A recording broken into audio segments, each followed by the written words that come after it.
Aisha, I never noticed she was a man. I never knew. I believe that our education, like such as in South Africa and the Iraq, everywhere like such as.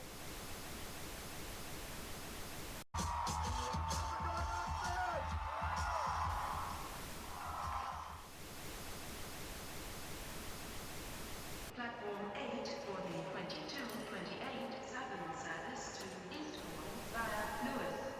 Please join front 2. One option, placing a tracking microchip under a service member's skin. Former Special Operations Officer. And if you hear the shouting, it's a group of demonstrators who've come. 9/11 was an inside job.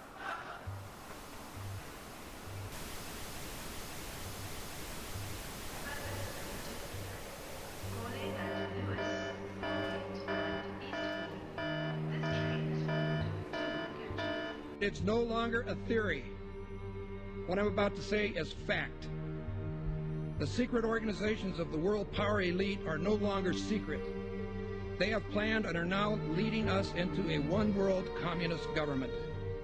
Well, there have been extraordinary scenes in Berlin tonight as thousands of people gathered to hear Barack Obama deliver key foreign policy speech on his current European tour.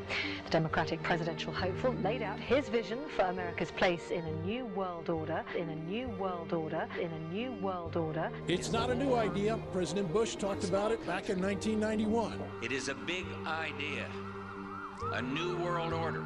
President Bush said, and it's a phrase that I often use myself, that we needed a new world order. There's a need for a new world order. I call upon all states to join ranks in order to found the new world order of the 21st century. We have before us the opportunity to forge for ourselves and for future generations a new world order. When we are successful, and we will be, we have a real chance at this new world order. And people talked then, in 1990, of a new world order. And the question for us is how we meet and master all these challenges to ensure that Britain enhances its competitiveness in the process and realizes what I believe is our destiny of success in this new world order. So, in conclusion, ladies and gentlemen, a new world is emerging. It is a new world order with significantly different and radically new challenges for the future. And people better understand that they mean exactly what they're saying. It's a new world order they're trying to create, and they're trying to do so not only without approval or consent of the governed in this country, but despite the popular will. This is a straightforward assault by the elitists in this country. There is a global meltdown coming. It is a global depression, and one world currency and one world financial system is the end game. China said last week they want one global currency. France said yesterday or the day before that they want one world order, a new world order, at the end of this event. Gordon Brown will today call on fellow world leaders to seize the opportunity created by the worldwide economic crisis to create a truly global society. The Prime Minister will use a high-profile speech in the City of London to say that Britain, the US and Europe should join together to create a new, stronger and more just world order. This engineered collapse is there as a massive problem through which you offer the solution, and the solutions are the infrastructure we've been predicting all this time, including the World Central Bank. The goal of this manipulation, and has been for a very long time, is to get the world population to see as a good idea, or the only option in given circumstances that are manipulated into place, the creation of a one-world government, a world central bank which would administer all financial transactions on the planet, a world currency, and a microchipped population linked to a global computer. The wealthy elite who have the money and the power know that if they can create a one world global social system, that they can control the central authority. In other words, world control, world domination, one of the oldest desires in the history of the world. There's a very, very clear-cut and easily identifiable system in place that puts all of these elements from media control to government control to energy control together into one apparatus working together effectively towards its final goal, which is, global control. Because of the compartmentalized pyramids that they've constructed within all these institutions of government and finance and corporations, the vast majority of people who are daily making contributions to push the world in this towards this Orwellian global state have no idea that they're doing that because they don't know how their contributions fit in with everyone else's. Only the few at the top do. Most people don't have a clue that unelected private bankers actually control the governments of the world. There is this cozy little myth that is perpetuated between politicians and the media.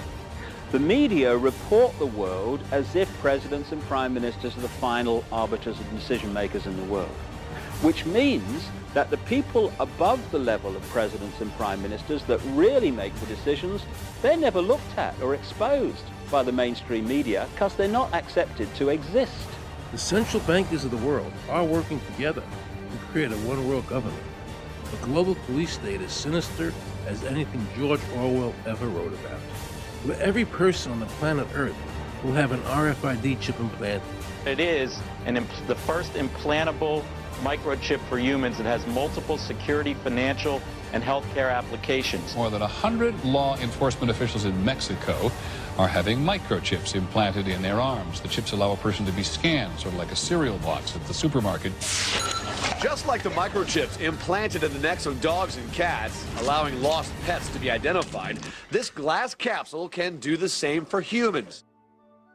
A chip in everybody would be the universal monetary system par excellence, because there'd be no escape from it, and you'd be totally under the control of those who issue the electronic impulses in that chip. The problem throughout human society is that the good men and women do nothing. They don't want power. They don't want control. They want to lead a leisurely life. They want to spend time with their family. They want to lead simple lives. But we are forced throughout society, throughout history, and throughout human time to stand up against bullies. And many times we stand up before it's too late. And we reverse the course of tyranny. But more often than not, we don't stand up in time, and horrible things have to happen first, so decadent societies learn why liberty and freedom is so precious. If you think you don't like the situation now, then think what you're going to face a little way down the road, and more than anything, think of what your children are going to have to face. Because you think we live in a controlled society now, this is nothing compared with what they are going to have to live in. So in terms of parents who are listening to this information, I would say this: go and look your children in the eyes and tell them that you can't be bothered, or you're too frightened to do anything about it. You're too frightened to get involved, too frightened to get involved in being another conduit for getting this information further and further expanded into the public mind, that you're too frightened to get together with others to stop cooperating with this system and to not be intimidated into coming into line, which is a bit like coming into line in a concentration camp and thinking it will be okay. As long as you stay in line and you do as you're told, you'll be fine. And then you realize at the end of it, well, actually, it ain't fine. And if you'd have all rebelled earlier, then you wouldn't be in the situation you're facing now. The point of mathematics alone ought to let us see where the real power is here. There are billions of people, 6 billion, nearly getting on for 7 billion on this planet, who are being manipulated.